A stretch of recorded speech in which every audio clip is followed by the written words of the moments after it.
Anu gave an order and decree in an official announcement.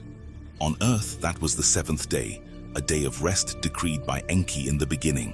600 gathered to follow Anu's announcement. Enki with his advisor Isimud, and Nungal the pilot, Alagar the lord, and Abgal who commanded the landing place.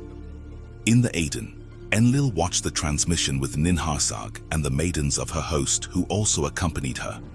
On Mars, together with Anzu, diverse workmen gathered, and then Anu spoke. Greetings all. You are heroes, the true saviors of Nibiru. The fate of the entire planet is in your hands. Your deeds will be remembered for all eternity, and your names will be glorified. From now on, those on Earth will be called the Anunnaki, meaning those who from heaven to earth came, and for those who are on Mars shall be called Igigi. Those who observe and see they shall be. Everything needed is now ready. Let the gold begin to arrive, and let Nibiru be saved.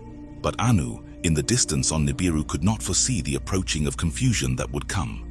Starting with the dilemma of his own children. It all started long before the arrival of the Anunnaki on Earth.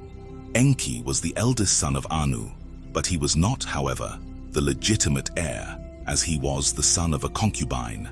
Ninharsag, the eldest daughter, had been chosen by Anu to marry her older brother Enki, his eldest son. Thus, the firstborn of the two would have double seed and be the legal successor. However, Ninharsag was in love with the other half-brother, Enlil. And so Enlil left his seed in Ninharsag's womb, and Ninurta, the prince who might soon be on Earth, son of Enlil and Ninharsag, was born. Enraged at that time, and still on Nibiru, Anu had forbidden Ninharsag of marriage to anyone no matter who.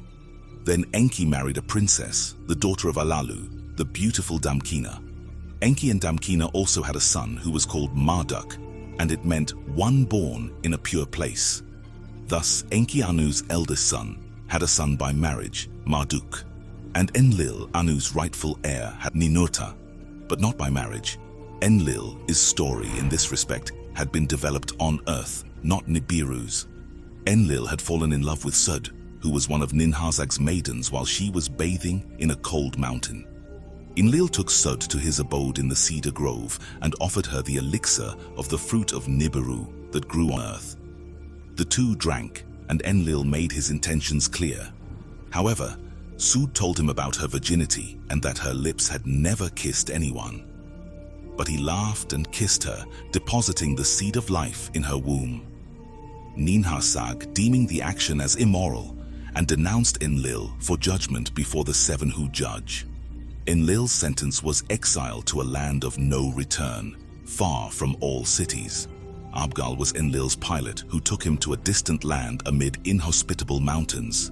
And descending the ship to the ground, Abgal said, "Enlil, I did not choose this place by chance. In a cave, Enki hid the weapons of terror that were in Alalu's ship. Take possession of the weapons, and you will get freedom again." That said, Abgal departed and Enlil was left alone in that place. In the Eden, Sud spoke with her commander Ninharsag. She told her that she was pregnant, and in her womb Enlil's son had been conceived. Ninharsag conveyed the news to Enki, the Lord of Earth, whom at that moment and time was supreme on Earth. Enki decided to summon the seven who judge, and at the judgment Sud was questioned to the accepting Enlil as her husband. And having accepted, Enlil returned from exile to marry Sud, who was now called Ninlil, the Lady of the Mandate. After this, a son was born to Enlil and Ninlil. His name was Nannar, the Bright One.